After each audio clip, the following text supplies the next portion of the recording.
My sister framed me as a thief and turned our family against me. Now they're begging for forgiveness while facing IRS investigations. My sister teasingly said, "Don't show your face at Dad's 50th. You bring shame," after I had paid $9,700 in expenditures. She hissed, "You earn $18 an hour and believe you are important?" I grinned and canceled the venue, catering, decor, and all credit lines. "No face, no party," I said. I received 101 missed calls from nearly every guest in a few hours.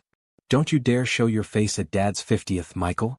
Vanessa's voice sliced like a razor into my quiet. When I picked up, she didn't even wait for me to greet her. It didn't surprise me.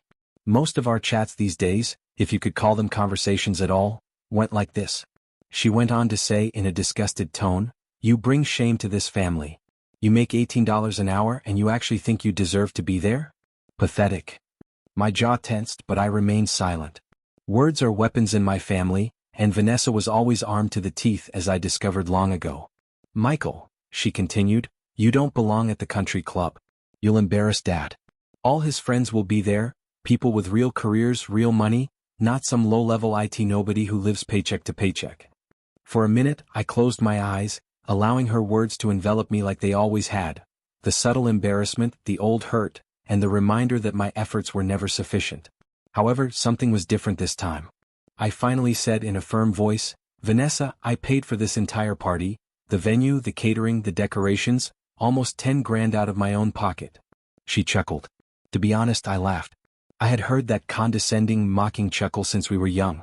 "Oh please. You should be grateful we even let you pay," she grumbled. "You think that buys you a seat at the table? No, Michael. You're the help. That's all you've ever been. No face, no party." Her words kept repeating in my mind. They're all slapping each other. I had already experienced this kind of treatment.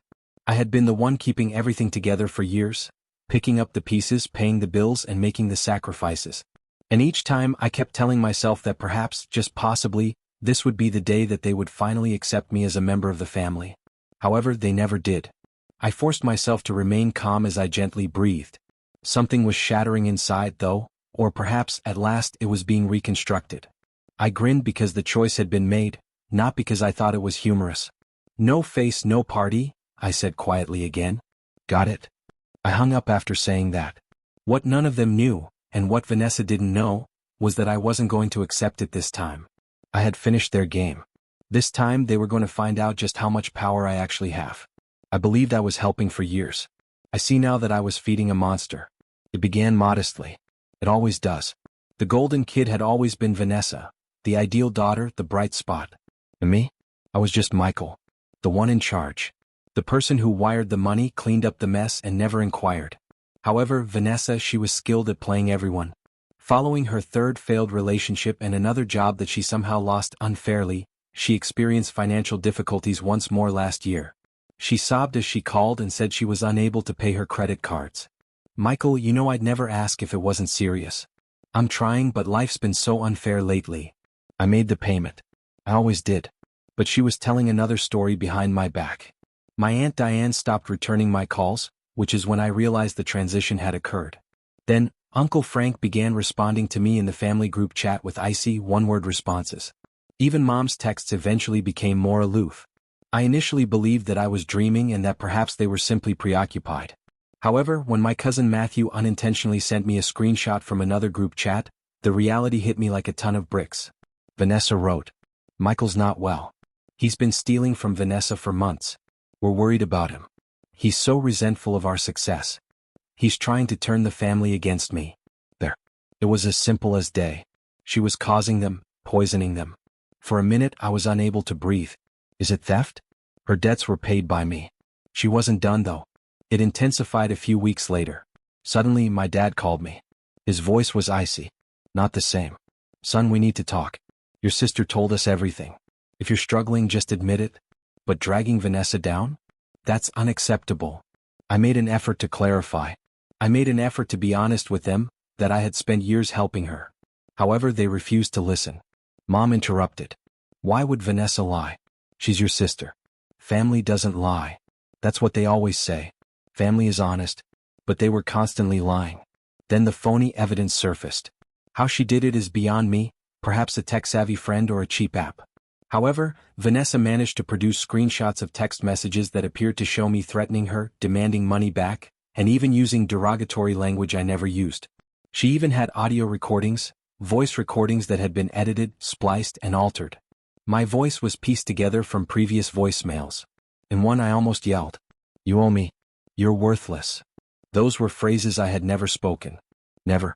However, the tone and timestamps were all meticulously crafted to appear authentic, and it was sufficient for my parents. Dad stated during one of our final phone conversations, "You need help, Michael. We won't let you ruin Vanessa's life any further." I ended the call. They didn't want the truth.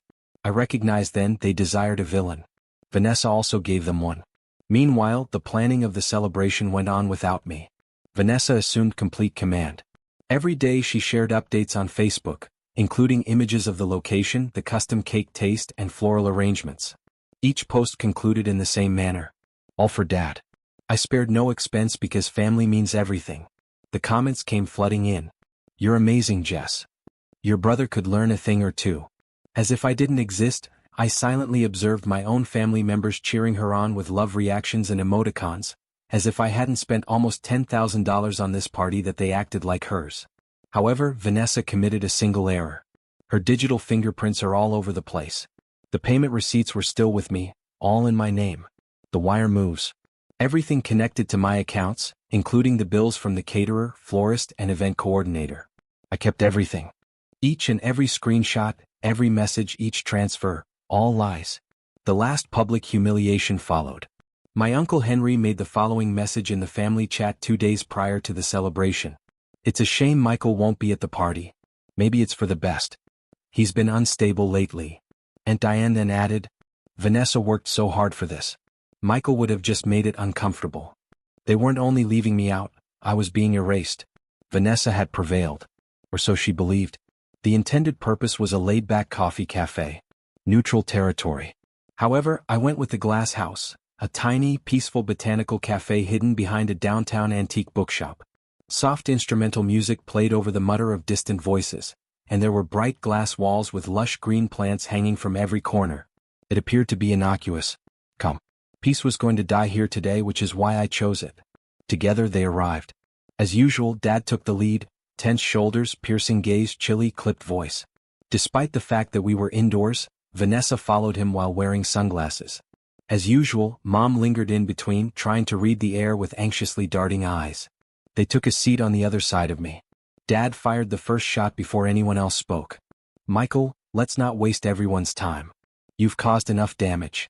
Your sister has been through hell because of your accusations. This ends today." His voice was sharp but low as he leaned forward. "You're our son, but you need to take responsibility for what you've done. You've embarrassed this family." Like the queen she believed herself to be, Vanessa grinned and crossed her arms. Mom just said in a whisper, "Please, let's have a calm conversation." I didn't wheeze. I spent months getting ready for this. I put a heavy folder on the table and pushed it carefully toward the center without saying anything. "Before we pretend who the victim is, let's look at the facts." Dad laughed. "What is this, Michael?" Calmly. "Receipts," I said. I opened the folder. A timeline was inside. Transactions were printed neatly. Bank records, the venue, catering, and decoration invoices. "I paid for the party," I stated bluntly. "My name is on every one. Every dime. Vanessa hasn't spent a penny." Vanessa's mouth tensed. I continued. "Here are the credit card payments I made to cover her debt last year. Here are the bank transfers I sent every month when Dad's investments collapsed. Here are the text messages where Vanessa asked for help, not the ones she fabricated." I tapped the page that followed. She produced color prints of the altered screenshots. I brought the originals, and the fake ones. Side by side. "It's impressive how far you went to create your little story, Vanessa." Vanessa's expression wavered. She moved in her seat but said nothing. Dad's voice lifted. "Enough of this crap, Michael. You're twisting everything.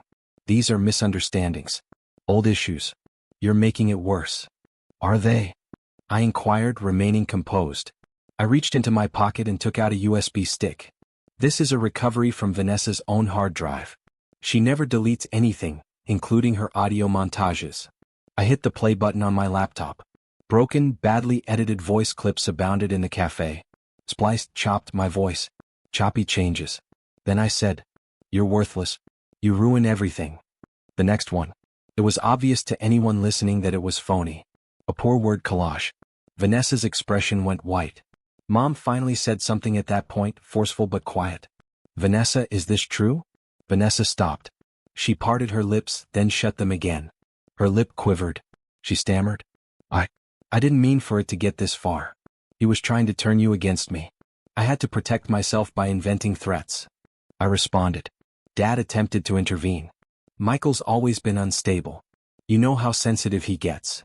Mom interrupted him, though. She was steady, but her voice cracked. "No, Mark. No more. I can't keep pretending. I've seen enough." She turned to face Vanessa. "I defended you because you're my daughter, but this is sick." Panic flooded Vanessa's gaze. "Mom, don't do this. You used him. You lied. You twisted everything," she said in a broken voice. "And we let you." It was ruthless silence.